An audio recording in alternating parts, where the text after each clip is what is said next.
Assalamualaikum warahmatullahi wabarakatuh. Alhamdulillahirabbil alamin wassalatu wassalamu ala asyrafil anbiya'i wal mursalin wa ala alihi washabbihi ajma'in. Rabbi shrah li sadri wa yassir li amri wa hlul 'uqdatam min lisani yafqahu qawli. Subhanaka la ilma lana illa ma 'allamtana innaka antal alimul hakim. Wa la hawla wa la quwwata illa billahil 'aliyyil 'azim. Amma ba'd. Insyaallah pada hari ini kita akan menyambung kuliah kita insyaAllah, sambungan daripada kuliah yang telah kita adakan sebelum ini. Kita telah baca tafsir surah A'raf, tafsir surah A'raf, surah yang ke-7. Kita telah baca ayat sehingga ayat kedua, berhenti pada pertengahan tu lah. Kita tak sempat habiskan sebelum ini insyaAllah. Kita tengok ayat kedua surah A'raf, sambungan daripada kuliah sebelum ini. Allah berfirman, A'udzu billahi minasyaitonir rajim. Kitabun unzila ilaika fala yakun fi sadrika harajun minhu litunzira bihi wa dhikra lil mu'minin. Ittabi'u ma unzila ilaikum min rabbikum wa la tattabi'u min dunihi awliya qalilan ma tadhakkarun.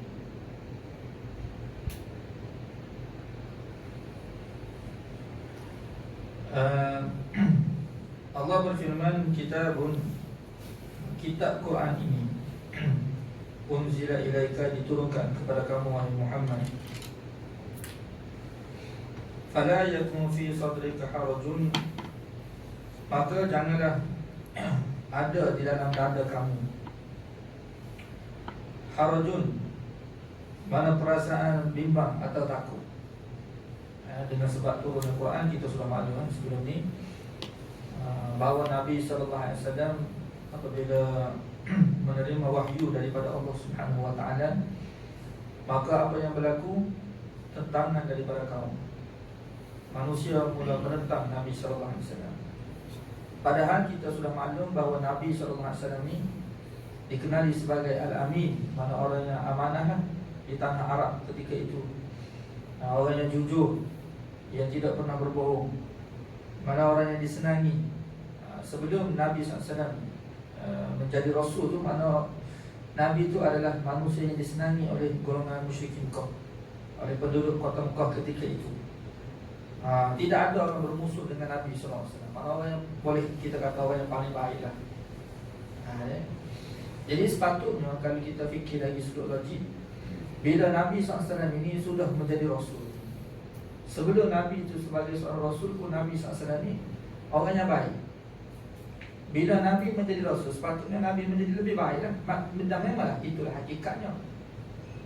Sebelum Rasul pun Nabi orang yang baik hati, orang yang amanah, orang yang jujur, sehingga musyrikin memberikan kepada Nabi gelaran Al-Amin.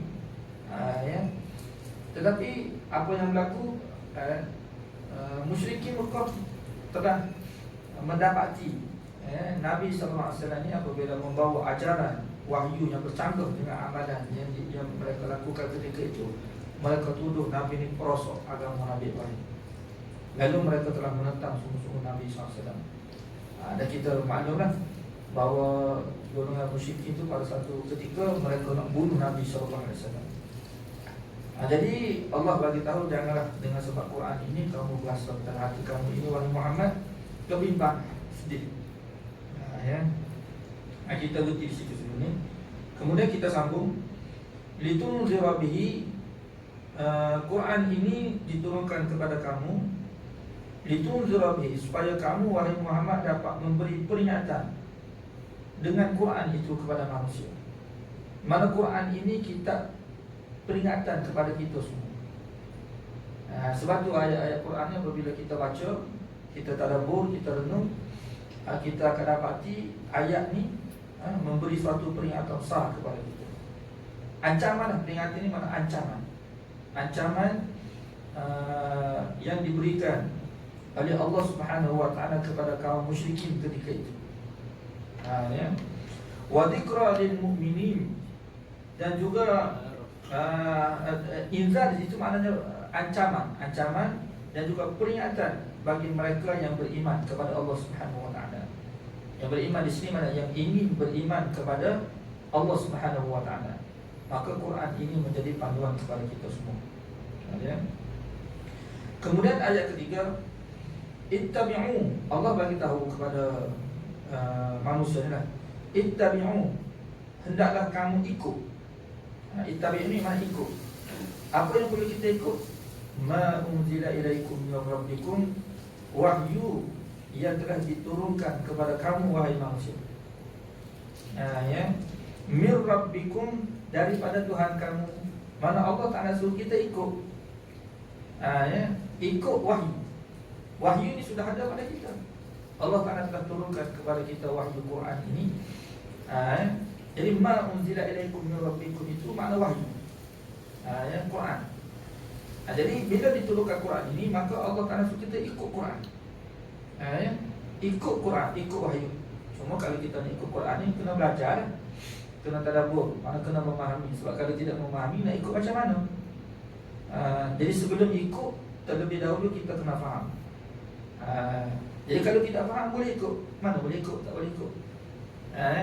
Jadi ikutan itu berlaku apabila didahului dengan belajar. Mana kena ada ilmu lah. Sebab tu kalau kita tengok dalam kitab Bukhari, dalam kitab Sahih Bukhari, dalam bab ilmu tu, Kitabul Ilmi, ada satu bab yang Imam Bukhari tulis dalam kitab dia lah. Imam Bukhari kata, al-ilmu qabla al-qawli wal-fi'li. Mana ilmu sebelum perkataan dan juga perbuatan. Maksudnya sebelum kita kata sesuatu, sebelum kita buat sesuatu, kena ada ilmu. Sebab kalau tidak ada ilmu, terus kita nak kata apa? Dan kita nak beramal macam mana? Jadi al-ilmu qabla al-qawli wal-amal. Ilmu sebelum perkataan dan amal. Jadi contoh Allah Ta'ala perintah kepada kita solat. Jadi kalau kita tidak ada ilmu, nak solat macam mana? Mesti kena ada ilmu. Mana boleh orang solat tanpa ilmu? Nak dapat ilmu, kena belajar. Jadi kita kena tahu rukun solat. Ya. Sebelum solat tu kena ada wudu. Kalau solat tidak ada wudu, mana boleh solat? Dia mesti kena ada wudu. Macam mana nak ambil wudu? Itu semua memerlukan kepada ilmu pengetahuan. Jadi Quran ini menjadi ikutan kepada kita apabila kita belajar, kita faham. Jadi Quran ini bukan untuk dibaca saja, bahkan untuk difahami, ditalaqi, dibelajar. Ada 4 tuntutan Quran. Yang pertama, kita kena baca Quran. Yang kedua, kita kena faham Quran. Kalau baca saja tidak faham, yalah baca tu pun boleh pahala. Berbeza Quran dengan kitab lain ni, walaupun kita tidak faham Quran ni, kita baca tu tetap boleh pahala. Tidak semestinya kena faham dulu baru boleh pahala. Kalau tidak faham pun boleh pahala. Cuma kita kena ingat, Quran ni bukan sekadar kitab untuk kita baca, bukan sekadar kitab bacaan. Jauh daripada tu. Tuntutan Quran ini ialah baca dan faham. Afala yatadabbarun al-Quran, apakah mereka tidak mentadabbur Al-Quran kan? Tadabbur tu maksudnya perhati ayat Quran sehingga datang kepada mereka itu kefahaman terhadap ayat Allah Subhanahu wa taala. Setelah mana faham, kena ikut. Jadi ikut tu peringkat yang ketiga tu. Kalau kita tidak faham, kita tidak akan boleh ikut. Kena faham dulu. Jadi Allah kata, ittabi'u, kamu kena ikut. Ma unzila ilaikum, apa yang diwahyukan kepada kamu. Daripada Quran ni lah. Jadi tuntutan Allah ni, tuntutan Allah Subhanahu wa taala. Ayat ketiga surah Al-A'raf ni, mana ini tuntutan Allah. Allah tuntut kita, Allah Ta'ala menghendaki. Mana Allah Ta'ala turunkan Quran bukan tunggu saja-saja untuk kita baca saja. Tapi kita kena ikut. Cuma sebelum ikut tu kena faham. Dan yang keempat, setelah mana kita amal Quran, ikut Quran tu mana kita amal Quran, kita kena tabligkan Al-Quran, menyampaikan Quran. Allah perintah kepada Nabi SAW, ya ayyuhar rasul balligh ma unzila ilaika min rabbik. Wahai Rasul, kamu kena sampaikan apa yang diturunkan kepada kamu daripada wahyu ini kepada manusia. Mana bukan untuk Nabi saja. Quran ini bukan untuk kita saja, untuk semua manusia. Jadi kita kena sampaikan kepada manusia apa yang terkandung dalam Quran ini, daripada peringatan Allah Subhanahu wa taala dan juga pengajaran-pengajaran yang ada dalam ayat ni kena bagi tahu kepada semua manusia. Bila kita ikut, itulah dia bagi hidayah. Sebab kitab Quran ni Allah sebut dalam ayat yang lain kitab petunjuk. Petunjuk itu diperolehi apabila kita ikut petunjuk. Kalau tidak ikut petunjuk, dia tidak dapat petunjuk. Petunjuk itu kita perolehi apabila kita ikut. Itu kita kena faham. Kalau kita ada saja petunjuk, tidak ikut petunjuk, tidak dapat petunjuk. Quran ada tapi tidak ikut Quran. Jadi petunjuk itu kita perolehi apabila kita ikut. Nabi SAW pada ketika mana Nabi itu hidup, adakah yang dikatakan manusia dapat hidayah itu adalah orang yang ikut Nabi. Kalau Nabi itu ada bersama dengan mereka, mereka tidak ikut Nabi, jadi musyrikin, Yahudi, orang-orang munafik, mereka tidak ikut Nabi. Mereka tidak terpimpin walaupun Nabi ada bersama dengan mereka. Orang munafik ni, mereka, Nabi itu ada di kalangan mereka. Allah cerita dalam Quran, golongan-golongan munafik ni Nabi bersama dengan mereka, tapi oleh kerana mereka tidak ikut Nabi, mereka tidak dapat hidayah. Begitu juga Quran. Kalau ada dengan kita 30 biji Quran sekali itu, tapi kalau kita tidak ikut Quran, tak ada faedah Quran itu kepada kita. Allah Ta'ala tidak bersuruh kita kumpul Quran. Ada seorang hamba Allah Subhanahu Wa Ta'ala ni, dia suka melancong, dia pergi banyak negara, dia telah pergi melancong. Setiap negara dia pergi itu, dia beli Quran. Dia pergi di negara Rusia, dia beli Quran terjemahan Rusia. Dia pergi negara China, dia beli Quran dalam bahasa terjemahan China sebagai koleksi dia, koleksi. Dia pergi Turki, dia beli Quran dalam, sebab Quran ni kita antara kitab yang paling banyak lah diterjemuh dengan kedalam bangsa-bangsa, boleh kata sekarang ni seluruh dunia lah ada, seluruh negara ada terjemahan Quran. Kita ni terjemahan dalam bahasa Melayu, kalau pergi Thailand dalam bahasa Thailand, India dalam bahasa India, Turki dalam bahasa Turki, Sepanyol dalam bahasa Sepanyol. Jadi setiap negara dia pergi itu, dia beli semua Quran terjemahan. Dia cerita pada kita, hebat lah. Jadi saya terfikir, kalau kita ada Quran sebanyak tu, kalau tak faham apa faedah? Sebab Allah Ta'ala nak kita ni bukan kumpul Quran, faham Quran. Kalau kita kumpul Quran banyak-banyak, boleh tidak faham Quran. Nak ikut macam mana? Ya Allah Ta'ala nak ikut Quran. Ittabi'un, kamu kena ikut Quran. Jangan tidak ikut. Sebab kalau tidak ikut, kita ikut apa dalam hidup kita? Bila kita tidak ikut Quran, dalam hidup kita tu kita ikut siapa? Dalam ayat lain Allah Ta'ala sebut ikut hawa nafsu. Allah bagi tahu kepada Nabi, wahai Muhammad, kamu kena ikut wahyu ni. Wala tattabi'u ahwa'akum. Jangan kamu ikut jangan kamu ikut hawa nafsu mereka. Mana kalau manusia dia tidak ikut Quran, secara automatik dia akan ikut nafsu dia. Dia ikut, kaedah dia gitu. Sebab tu dalam ayat yang lain Allah sebut, ara'aita man ittakhadha ilahahu hawa, kamu tidak tengok ke wahai Muhammad, manusia yang menjadikan hawa nafsu dia itu Tuhan dia, bertuhankan hawa nafsu. Ara'aita man ittakhadha ilahahu hawa, kamu tidak tengok ke wahai Muhammad, orang yang menjadikan nafsu dia itu Tuhan. Siapa dia ni? Iaitu mereka yang tidak ikut petunjuk lah. Sebab apabila kita ikut petunjuk, kita dikira menahan hawa nafsu. Kan? Bila kita ikut wahyu ni, maka kita tidak ikut dah nafsu kita. Tapi bila kita tidak ikut wahyu Allah Subhanahu Wa Taala, kita dikira mengikuti hawa nafsu di sisi Allah Subhanahu Wa Taala. Mana hidup kita tu adalah dengan hawa nafsu kita. Jadi kita jadi hamba kepada hawa nafsu, bukan hamba kepada Tuhan. Kalau hamba kepada Tuhan, hamba itu akan ikut petunjuk Tuhan. Tuhan kata gini, dia buat gini. Tuhan kata A. Allah kata B. Allah kata C. Jadi dia buat apa yang Allah Ta'ala suruh buat daripada wahyu. Barulah dia tidak bertuhankan hawa nafsu, dia bertuhankan Allah Subhanahu Wa Taala. Kalau tidak bertuhankan Allah, mana dia tidak ikut perintah Allah, dia dikira mengikuti hawa nafsu. Itu kaedah dia. Manusia akan keluar daripada hawa nafsu dia bila ikut panduan wahyu. Jadi Allah perintah, ini perintah daripada Allah Subhanahu Wa Taala, ikut. Ma tu makna apa sahaja. Dia lafaz umum tapi memberi makna sempurna. Kan? Allah Ta'ala tidak sebut ma tu Allah kata ikutlah wahyu. Wahyu yang mana? Tidak. Allah berkata wahyu tu, ma tu maknanya umum. Semua lah wahyu. Mana semua wahyu yang Allah Ta'ala turunkan kepada kita ni ikut. Sebab ada di kalangan manusia ni mereka ikut sebahagian daripada wahyu, sebahagian wahyu itu mereka tidak ikut. Seperti mana ahlul kitab Allah Ta'ala sebut dalam surah yang lain, surah Baqarah. Allah berkata yu'minuna bi ba'dil kitab wa yakfuruna bi ba'd. Mereka beriman sebahagian daripada kitab, mereka kufur dengan sebahagian kitab yang lain. Sebahagian daripada kitab mereka beriman, sebahagian kitab mereka tolak, mereka tidak beriman. Jadi di sisi Allah Subhanahu Wa Ta'ala beriman sebahagian, tolak sebahagian, Allah kira tidak beriman. Kan? Jadi yang dikatakan ikut wahyu ni maknanya ikut keseluruhan wahyu Allah Subhanahu Wa Ta'ala. Sebab apabila kita belajar tafsir Quran, kita tak kata saya nak baca surah Ar-Ra'd saja, surah lain tak mahu baca. Jadi kita kena belajar semua.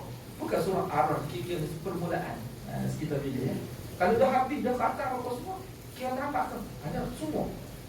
Tak boleh pilih.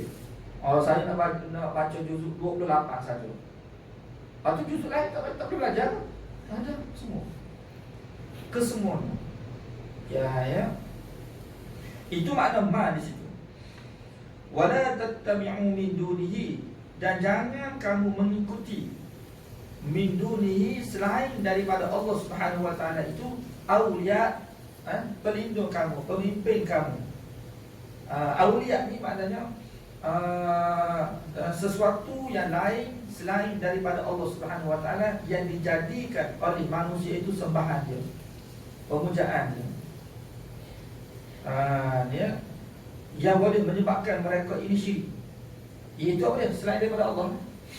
Allahu waliyul ladina amanu, yukhrijuhum minaz zulumati ilan nur, wal ladina kafaru awliya'uhumut taghut. Allah Ta'ala sebut dalam surah Al-Baqarah. Allah lah waliyul ladina amanu, pelindung, wali bagi orang-orang yang beriman. Pada bagi orang beriman, mereka menjadikan Allah itu sebagai wali mereka, pelindung mereka, yang mereka abdikan diri mereka kepada dia. Walladzina kafaru, dan orang-orang kafir, auliya di sini, auliya, pelindung mereka itu taghut. Apa itu? Taghut itu apa dia? Selain Allah. Mana mereka tidak menjadikan Allah itu sebagai pelindung, wali mereka, yang melindung Tuhan mereka lah, sengaja Tuhan mereka, untuk mereka ikuti, untuk mereka ikut dalam hidup mereka. Sama ada awliya itu nafsu mereka sendiri, atau iblis, atau jin, atau ajaran-ajaran sesat yang bercangkap dengan wahyu Allah Subhanahu Wa Ta'ala. Jadi itu semua, dan ini berlaku apabila manusia tidak ikut petunjuk. Bila manusia tidak ikut Quran, tengok macam-macam mereka ikut. Buddha dengan cara mereka, Hindu dengan cara mereka, Kristian tidak ikut apa yang diikut oleh Buddha. Buddha tidak ikut apa yang diikuti oleh Kristian. Tapi semua itu selain daripada Allah Subhanahu Wa Ta'ala. Nampak tak berbeza? Jadi Allah Subhanahu Wa Ta'ala kata kamu ikut wahyu ni, dan jangan ikut selain daripada wahyu Allah Subhanahu Wa Ta'ala. Cuma bila kita sebut wahyu, dia dua kata. Pertama Quran, dan juga sunnah Rasulullah sallallahu alaihi wasallam. Lepas tu dalam ayat yang lain Allah beritahu, qul in kuntum tuhibbunallah fattabi'uni. Nabi SAW sebut tu dalam surah Al-Imran. Nabi kata fattabi'uni, kamu ikut aku. Di sini Allah Ta'ala kata ikut wahyu, ittabi'u ma unzila ilaikum, hendaklah kamu ikut wahyu yang diturunkan kepada kamu. Dalam surah Al-Imran itu, Allah perintah kepada Nabi fattabi'uni, kamu kena ikut aku. Jadi macam mana? Di sini ikut wahyu, atau ikut Nabi. Sebenarnya cara kita nak ikut wahyu itu kena ikut Nabi lah. Sebab kita tidak akan boleh ikut wahyu tanpa Nabi. Tuan-tuan sekalian, tanpa Nabi, tuan-tuan, satu ayat Quran pun tak kena ikut. Contoh kita kata kita nak terima Quran saja, Nabi kita tak mahu terima. Sunnah tak mahu terima lah. Sunnah, sebab ada golongan manusia ni, kita panggil golongan anti hadis. Mereka tak terima hadis. Anti hadis kan. Kalau sebut hadis, mereka tak terima hadis. Hadis itu sebagai wahyu. Sebab hadis itu bagi dia macam manusia-manusia biasa sebut cakap.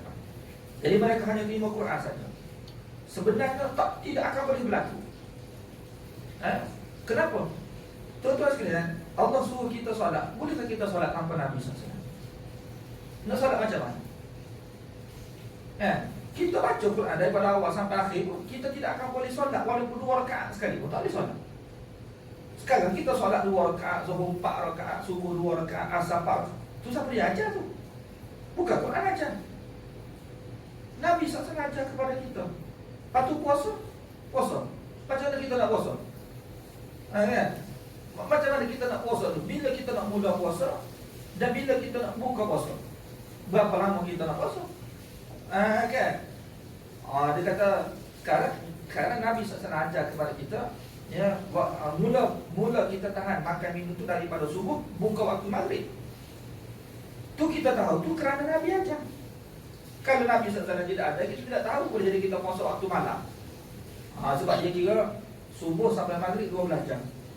Dia kata saya tak mahu subuh maghrib, kita nak maghrib sampai subuh 12 jam tu kok.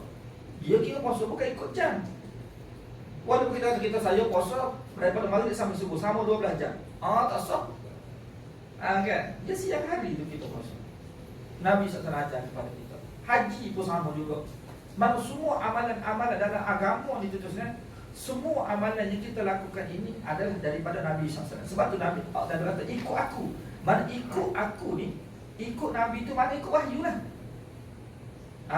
Walaupun mana ayat yang kita baca ni tidak bercanggah dengan ayat lain. Takut-takut kita kata dalam ayat ni Allah Ta'ala suruh ikut wahyu, ikut Quran. Sedangkan dalam ayat surah Ali Imran itu Allah Ta'ala kata suruh ikut Nabi. Jadi nak mana satu kita ikut Nabi kan ikut Quran. Ikut Nabi lah, ikut Nabi tu mana ikut Quran lah. Kan? Kata kalau kita ikut Quran, cara dia ikut Nabi. Man yuti'ir rasul faqad ata Allah, surah An-Nisa tersebut. Siapa yang patuh kepada Rasul, maka sesungguhnya dia telah patuh kepada Allah Subhanahu Wa Taala. Itu cara kita, cara. Memang kita ni ikut wahyu ni, tapi cara dia macam mana? Ikut Nabi sallallahu alaihi wasallam. Dan jangan ikut selain daripada wahyu. Jangan. Ya. Allah bagi tahu qalilan ma tadhakkarun. Sedikit saja wahai manusia, kamu ni ambil peringatan. Ya.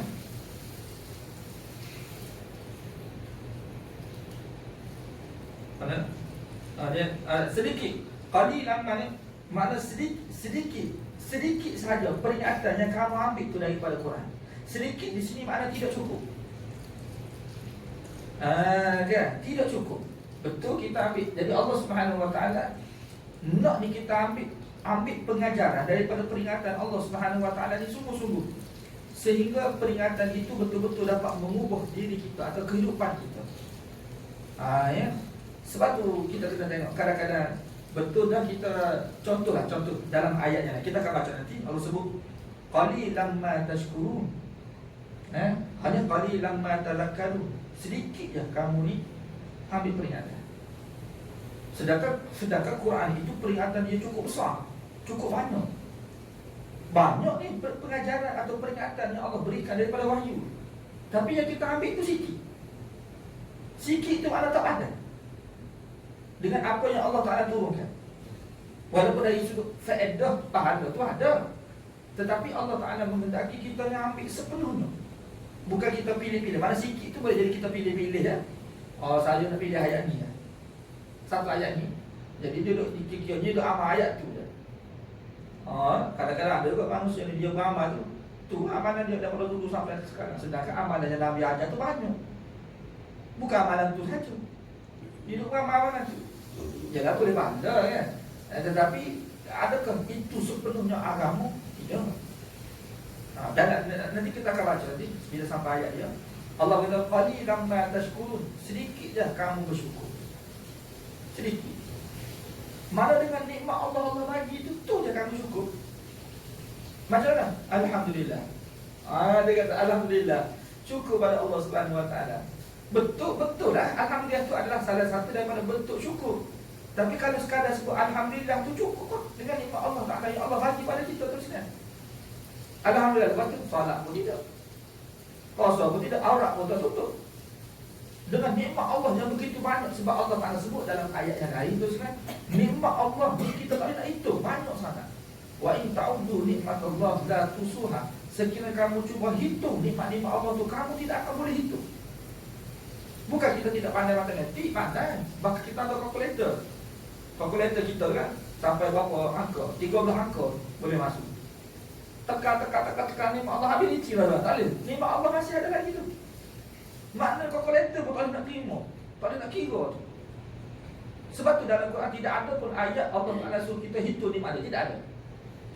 Mana ada di Quran Allah Ta'ala suruh kita hitung nikmat dia? Ada? Tak ada. Sebab Allah bagi tahu dah, kamu tidak akan boleh hitung nikmat tu. Jadi dua, tidak boleh hitung dari sudut nikmat tu banyak sangat nikmat tu, sehingga di luar kemampuan kita nak hitung satu-satu nikmat Allah. Yang kedua, kita tidak boleh hitung dari sudut nilai nikmat tu kita letak berapa kat sini. Mata sebiji tu berapa nilai? 2 juta? 3 juta? 40 juta? Contoh kalau saya ada duit 40 juta, saya nak beli mata tuan-tuan sebiji 40 juta, tuan-tuan bagilah. Kita letak berapa nilai kita? Saya ada duit, contohnya saya hilang dapat mata sebiji, buta tak nampak lah. Saya nak ambil mata tuan-tuan ni sebiji, saya nak bayar duit 40 juta. Tuan-tuan bagilah. Kan? Ambil 40 juta, kita tak boleh kerja lah. So menghidup lah. Kan walaupun ada lagi mata sebelah tu, ada lagi, terus kan macam mana? Kita boleh bagi tak nilai? Nak letak berapa nilai tersebut? Terus biji mata, 2 kali 2 biji mata. Patutnya jatuh lagi ni. Dengan buah pinggang lagi, dengan budi kecil, macam-macam lagi kalau kita nak itu. Tu di atas, yang ada pada tubuh kita. Anak kita pula, isteri kita pula, tu saja. Sebab tu Allah bagi tahu kamu tidak akan boleh hitung nikmat. Patut lagi ke udara ni pula. Udara, oksigen, kita dah sejuk air kita, adakah sampai bil? Kamu hari ni sejuk 100,000 dah, bayar 1,000 ringgit. Bayar 1,000 ringgit. Udara, sebab kalau tidak ada udara, kita nak bernafas macam mana? Kalau tidak ada oksigen. Patut air pula, patut rezeki makanan pula. Sebab itu semua Allah sebut, Allah sediakan semua tu. Bukan kita buat sendiri tu kan. Sebab sebijak-bijak kita tidak akan boleh cipta rezeki. Tidak akan boleh. Sebab rezeki ini Allah yang sediakan. Pandai macam mana pun kita tidak akan boleh buat beras. Nasi tu kita boleh buat lah, sebab beras tu sudah ada. Kita boleh lah masak nasi. Tapi beras tu sendiri kita boleh ciptakan? Tidak boleh. Ikan, kita boleh cipta ikan. Kan? Ayam, kita boleh cipta ayam. Siapa yang sediakan semua ni? Allah sebut dalam Quran, Innallaha huwar razzaq. Sesungguhnya dialah Allah Ta'ala pemberi rezeki. Dahsyat. Maknanya tu kita ni kan, hidup kita ni dipenuhi dengan nikmat Allah Subhanahu Wa Ta'ala. Jadi dengan nikmat Allah yang begitu banyak Allah bagi pada kita ni, kita bersebut alhamdulillah, syukur pada Allah Ta'ala. Padahal lah, betul lah. Alhamdulillah tu salah satu daripada bentuk syukur. Tapi dengan sebut alhamdulillah sahaja tu kan, kita cukup lah. Kan? Sebab tu Allah kata, sedikit lah kamu bersyukur.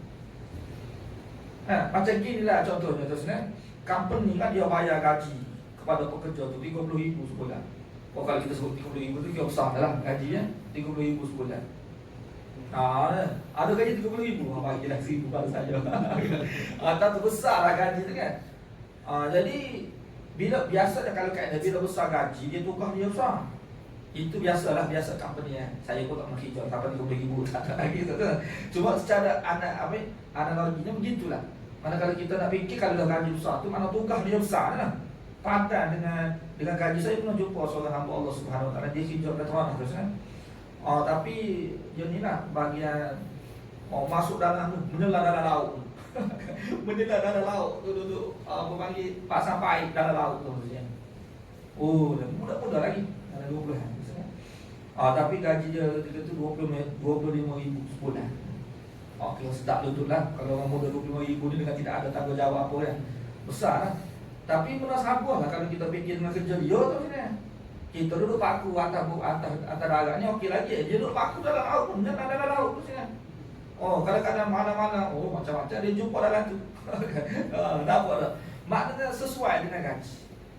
Tapi kalau company bayar gaji, kita kata 30,000, datang kerja pasca je. Lepas tu tak kerja. Ada. Kan kita kata betul lah. Pasca tu salah satu daripada tugas kerja. Pasca kan masuk kerja pasca, lepas tu tidur. Oh, kalau macam tu saja pun nak kerja tu. Lepas tu tak buat kerja. Mana sama ke? Mana dari sudut logik akal dengan gaji 30,000. Walaupun kita kata pasca itu salah satu daripada tugas dia. Kalau tak pasca tak boleh lah kena pasca. Jadi sekadar pasca tu dikira layak ke dia dapat gaji 30,000. Jadi alhamdulillah tu boleh kita kata macam pasca lah. Boleh kata betul lah. Tetapi cukup ke? Dengan nikmat Allah Subhanahu Wa Taala Allah bagi. Setelah tu Allah suruh solat, tak solat. Allah suruh puasa, tak puasa. Allah suruh tutup aurat, tak tutup aurat. Allah suruh buat tu, tak buat. Jadi sedikit. Nanti bila sampai ayat kita akan sentuh lagi. Cuma di sini pun kan, qalilan ma tadhakkarun, sedikit je kamu ambil pengajaran. Sedangkan kitab Quran ni penuh dengan pengajaran. Ni lah 30 juzuk Quran ni kan, kita boleh bayangkan berapa banyak pengajaran ayat. Tapi yang kita ambil tu sedikit. Sedikit itu tidak cukup lagi. Kan? Walaupun boleh pahala, dah ada faedah dah. Tapi faedah tu dengan akhirat yang lebih besar ni tuan.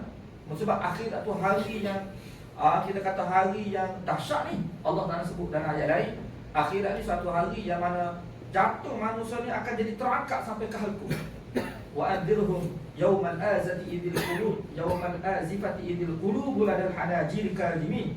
Bagilah peringatan wahai manusia, wahai Muhammad, kepada manusia akan satu hari di mana pada hari itu jantung manusia ni akan terangkat sehingga ke halqum dia kerana takut dia. Mana hari yang begitu ngeri. Jadi untuk kita pergi kepada hari tersebut, kita buat persediaan ala kadar di dunia ni agak-agak selamat rasanya. Agak-agak selamat. Kan?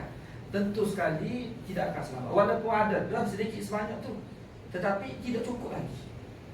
Kenapa hari tu hari yang cukup besar? Sebab akhirat ni bila kita pergi ke sana, tak boleh balik dah. Tidak ada peluang dah.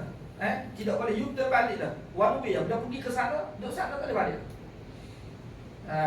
Buatlah macam mana sekali tidak akan boleh kembali ke dunia. Jadi dalam tempoh yang sekejap ini, terusnya Allah bagi kepada kita ni, mana kita kena bersungguh-sungguh supaya kita dapat selamat. Jadi Allah suruh kita ni ikut, maknanya dengan wahyu ni ambil pengajaran sebanyak mungkin dalam kehidupan kita. Kemudian ayat seterusnya ni, ayat yang keempat. Nabi SAW ni kiranya salah seorang daripada Nabi yang menerima wahyu lah daripada Allah Subhanahu Wa Taala. Sebelum daripada Nabi ni sudah ada Nabi-Nabi dulu. Ramai Nabi ni ke Nabi yang terakhir. Kan? Sebelum daripada Nabi SAW, berapa ramai Nabi-Nabi yang telah Allah Ta'ala, yang telah Allah utuskan kepada manusia. Ulama pasti kata 124,000 orang Nabi-Nabi secara keseluruhan. Lebih kurang lah. Cuma yang Allah Ta'ala sebut dalam Quran tu mana 25 orang. Ramai lagi Allah Ta'ala tidak sebut. Sebab ada Nabi yang memang Allah Ta'ala tidak cerita kepada Nabi SAW. Wa minhum man qasasna 'alaika wa minhum man lam naqsus 'alaik. Sebahagian daripada Nabi dan Rasul kami cerita kepada kamu wahai Muhammad. Wa minhum man lam naqsus 'alaik. Dan sebahagian daripada mereka ni kami tidak cerita kepada kamu. Jadi Nabi tidak tahu nama, Nabi tidak tahu kaum dia, Nabi tidak tahu. Maknanya Nabi, apa yang Nabi tahu ni daripada wahyu ni lah. Selama 20, kira 25 orang Nabi kan. Itu yang Allah Ta'ala cerita kepada Nabi. Jadi Nabi tahu nama dia, Nabi tahu kaum dia. Tetapi ada lagi Nabi yang tidak diutuskan oleh Allah Subhanahu, yang tidak dicerita oleh Allah kepada Nabi SAW. Jadi Nabi tidak tahu kan. Bila Nabi tidak tahu, kita lagi tidak tahu. Kan? Sebab tu ada di kalangan ulama mengatakan Buddha tu, yang diikut oleh penganut ajaran Buddha ni kan. Yang Buddha, yang manusia nama Buddha tu, boleh jadi dia tu Nabi Allah Subhanahu Wa Taala. Tapi yang pengikut dia tu sesat tu, itu pengikut Nabi tu sendiri tidak sesat. Macam Kristian lah, Kristian tu sesat, tapi Nabi itu tidak sesat. Jadi boleh jadi Buddha tu adalah Nabi Allah Subhanahu Wa Taala juga. Sebab apa? Sebab dia tu sebelum daripada Nabi SAW. Bila sebelum daripada Nabi, boleh jadi kita pun tidak pasti juga tu sebenarnya. Tidak pasti je, cuma kita kata boleh jadi. boleh jadi juga. Jadi adalah Nabi Allah Subhanahu Wa Taala. Dia. Jadi teruskan, maknanya Allah Taala cerita sebelum daripada kamu ni wahai Muhammad, sudah ada dah nabi-nabi yang ramai diutuskan kepada manusia ni lah. Ya. Bila Nabi diutuskan tu bersama dengan mereka itu adalah wahyu. Tapi tidak Quran lah, wahyu. Ya, Nabi Nuh alaihissalam, Nabi Hud alaihissalam, Nabi Lut alaihissalam, Nabi Ibrahim, mereka semua nabi-nabi Allah, bersama dengan mereka tu ada wahyu. Jadi Allah Subhanahu Wa Taala nak cerita kepada kita, ya, bila nabi-nabi Allah semua ni membawa wahyu kepada mereka, menyampaikan wahyu kepada mereka, mereka ikut ke tidak? Jadi ayat keempat ni peringatan Allah kepada mereka yang tidak ikut wahyu. Kan? Sebab musyrikin Mekah tu antara golongan manusia yang tidak ikut wahyu. Bila Nabi menyampaikan wahyu kepada mereka, mereka tidak mahu ikut. Jadi Allah bagi peringatan kepada golongan musyrikin dan kepada kita semua, wahai manusia, kamu kena ingat sebelum ni sudah ada dah manusia-manusia yang tidak ikut wahyu. Jadi natijah daripada tidak ikut wahyu ni macam mana? Gratis. Allah sebut. Ayat keempat ni Allah tak sebut, wa kam min qaryatin, berapa banyak daerah-daerah. Bila Allah tak sebut berapa banyak ni, maknanya banyak sungguh. Makna dia. Jadi tafsir pada ayat ni maknanya begitu banyak. Dia berikan bayaniah. Satu lafaz yang Allah datangkan berbentuk pertanyaan, lafaz istifham, tapi memberi makna istifham untuk memberi penjelasan. Maknanya nak bagi tahu banyak dah, dengan tidak menyebut jumlah dia berapa. Bila tu berapa banyak, mana banyak sungguh.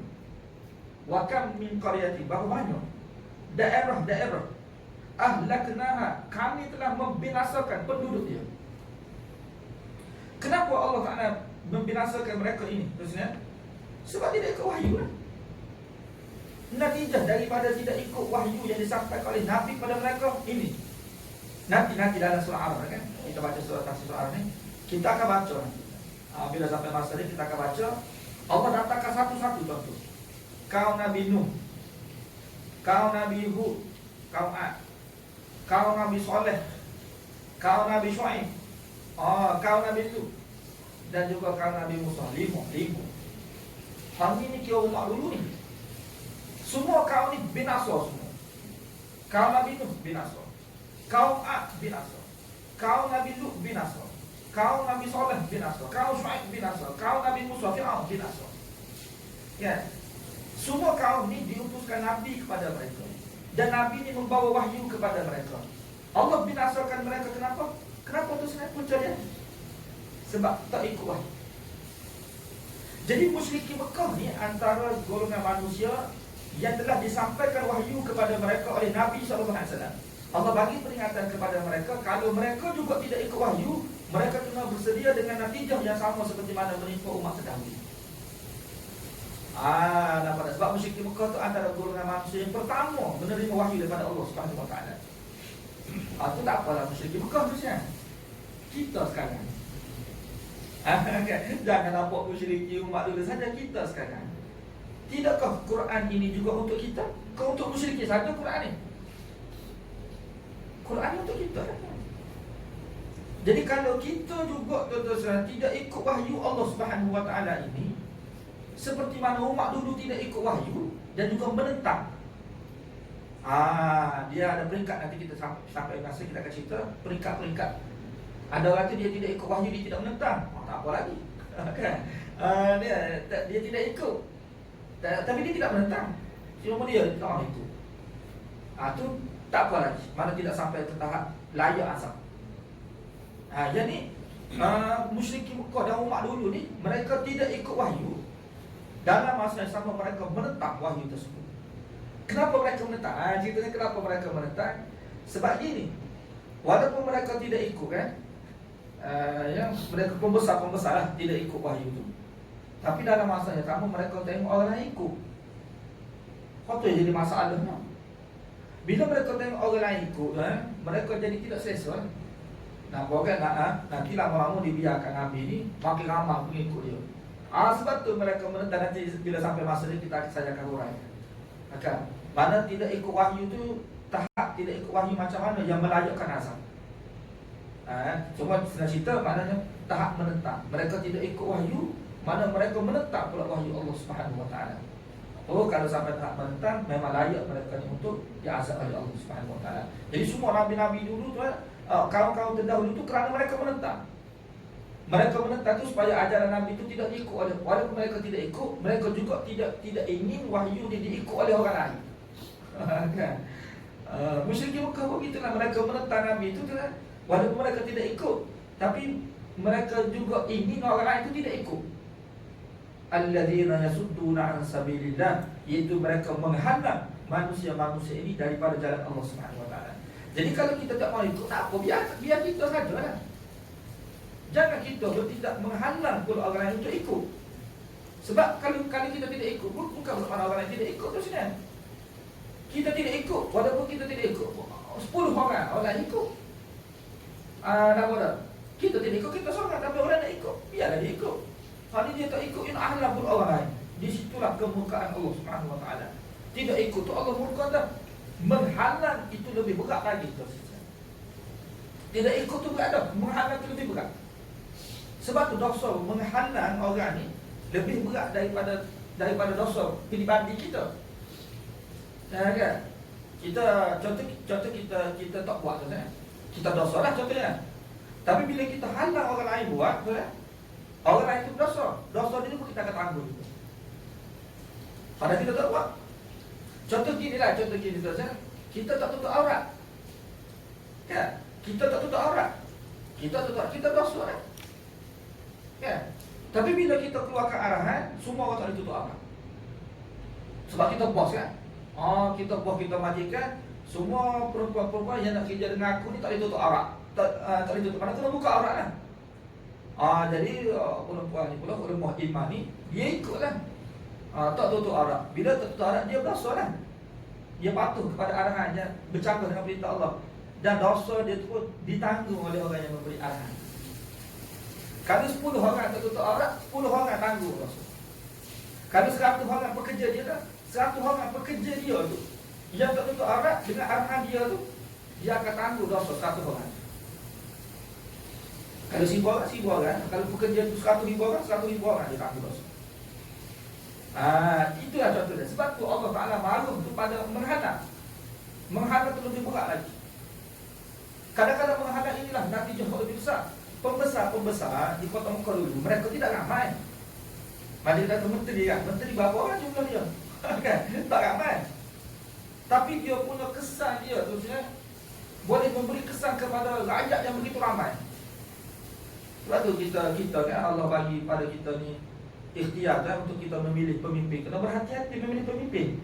Kalau silap pilih tu pemimpin yang tidak suka kepada Islam, dia keluarkan cadangan-cadangan untuk menghalang Islam, apa semua menyebabkan Islam tidak boleh nak dilaksanakan. Mana tahu setakat ni tidak berlaku lagi lah. Alhamdulillah. Kata tiba-tiba naik pemimpin, menteri, keluarkan arahan tak boleh pakai tudung. Macam apa tu? Tak boleh pakai tudung. Lepas tu semula majoriti ahli parlimen pun setuju ketika tu. Maka akan ada akta semua pekerja tidak boleh pakai tudung ketika tu. Lagu mana cerita? Walaupun mereka tidak ramai, tapi Nabi Jah dia memberi kesan kepada rakyat yang begitu ramai ni. Jadi semua yang tak pakai tudung, mereka tentang berdosa. Lepas tu kita mengundi mereka, kita masuk sekali. Kita masuk sekali juga. Kena juga.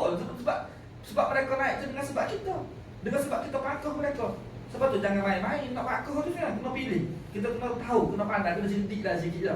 Kena siapa dia pemimpin aku nak pilih ni, silap-silap pilih. Lagu mana cerita dia jadi. Kenapa kesan dia? Dia kait tu.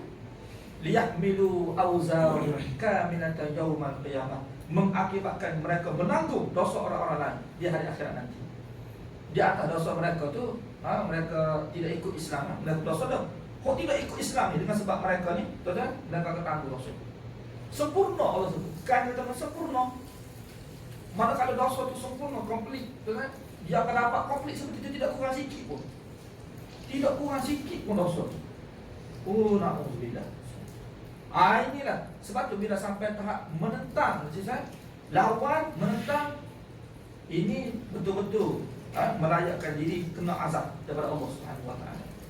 Itu kita kena. Jadi Allah bagi tahu berapa banyak dah manusia-manusia sebelum ni yang kami binasakan mereka. Allah binasakan mereka kenapa? Sebab mereka menghalang. Kan? Tidak ikut sampai tahap menghalang. Ya. Tak apalah. Ahlaknaha, kita berhenti di sini insya-Allah. Pada hari ini Faja'ah ba'suna bayatan tu kita sambung kemudian insya-Allah. Kalau ada kelapangan waktu akan datang ni kita akan sambung. Kita berhenti ayat keempat pada lafaz ahlaknaha, kami binasakan mereka, musnahkan mereka. InsyaAllah. Rasanya sekali ini saja insyaAllah pada pagi ini, pada tengah hari insyaAllah.